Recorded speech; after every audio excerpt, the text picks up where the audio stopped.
Well, Ken, thank you very much for taking the time to speak to us. We really appreciate it. Really lovely movie. Really enjoyed the film. Thanks so much. And is it true that initially when you went to Eric with the idea, or Eric came to you, you really wanted to develop the idea together, and it was very much a collaborative process? It began with a phone call from Eric, which was it's a great thing to say. Nice. Yes. Began with a phone call from Eric. Incredible. And Eric was interested in making a film about his relationship with the fans, and just wondered if we could possibly work together. And then, and Eric and his brothers had one or two ideas of one fan in particular. But Paul, when we started to think how we would do it, and Paul started to write some ideas down for a script, we found we really had to start with a blank sheet of paper, because you've got to find a situation and characters and a narrative that really will allow you to explore whatever it is you want to explore. And so the breakthrough really came when Paul wrote the character of Eric Bishop, and who is, just as Eric Cantona's life is taking off, Eric Bishop's life is falling apart, and an imaginary relationship between the two. So Eric Cantona kind of becomes this therapist of sorts. He does become his therapist. I mean, it's.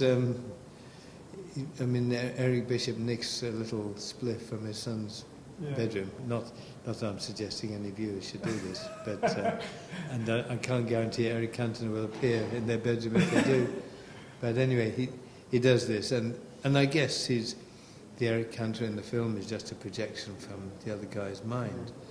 But nevertheless, he's partly the Eric Cantona of myth, and he's partly the real man. And Eric was obviously very willing to play up on that, which was a really nice approach. This is the Eric Cantona people haven't really seen before, kind of laughing at themselves too. Yes, well, it's a sort of affectionate parody of the public persona, There was always this kind of grin on his face, even with the sardines, the infamous sardines thing. It was like, are you in on the joke? Is everybody else in on the joke?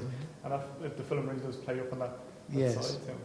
Yes, I mean the sardines line was always, it was a joke against the hacks, because he knew they'd be puzzling over it for ages, not being the sharpest knives in the box always, and so it was his way of throwing a little sand in their eyes, I think. There really hasn't been a guy like Eric Cantona since, really, this enigmatic character. Mourinho kind of, as a manager, kind of got there, but really there hasn't been since. You think that's a shame? I know you're a big football man yourself. Yes, well, I enjoy it, yes. I'll go to the game every Saturday if I can. Yeah. But I think you're right. I think Mourinho had something of that. Very different man.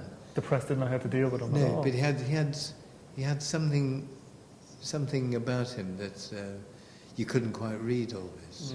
But he was always interesting. I think Eric Cantona has a great humanity in him, really, and a great response to the ordinary fans, and they responded to him. When not only his artistry on the pitch, but he would, if he was kicking against the referee, metaphorically, then, that in the fans, that's them telling the boss where to go. Exactly. I think you can identify with that. But I think there was a warmth about Eric Cantona as a player and as a person that people liked. And really to go out on top as well, which is just perfect. But great style. But one of the major themes, where I think a lot of the humour came from in the film was, and I think one of the major themes of the film for me was friendship. Because it really is. Mm-hmm. I mean, it's obviously fantastic for Steve's character, for Eric. But was that one of the major themes for you too? And is that where you intended the humour to come from? Yes. All these guys banded together and the banter in the pub. And Yes, very much so. Well, again, that's in Paul's script. Is and something we talked about is that sort of collective of people at work, and you get it, particularly in the sort of manual trades, whether it's a building works or dock workers or factory workers. There's always an array of characters. There's always the one who comes late. There's always the one whose wife's nagging him. There's always the one who's got a sick note. I mean, these characters are universal, aren't they?